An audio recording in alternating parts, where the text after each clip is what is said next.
কক্সবাজারের ইনানীতে ৪,৫০০ পিস ইয়াবা সহ উপজেলা আওয়ামী লীগ নেতা হাফিজুল্লাহকে আটক করেছে বাংলাদেশ কোস্টগার্ড।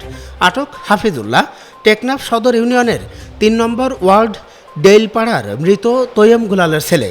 তিনি নিষিদ্ধ সংগঠন টেকনাফ উপজেলা আওয়ামী লীগের সাবেক সহসভাপতি।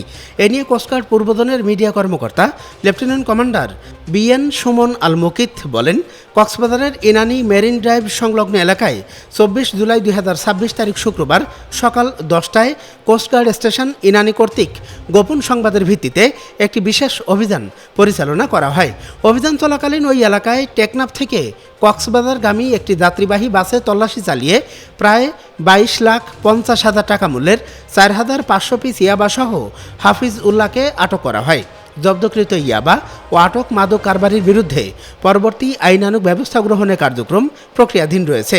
এ সময় তিনি আরও বলেন, মাদকের ভয়াল থাবা থেকে তরুণ প্রজন্মকে রক্ষায় কোস্টগার্ড ভবিষ্যতে এ ধরনের অভিযান অব্যাহত রাখবে।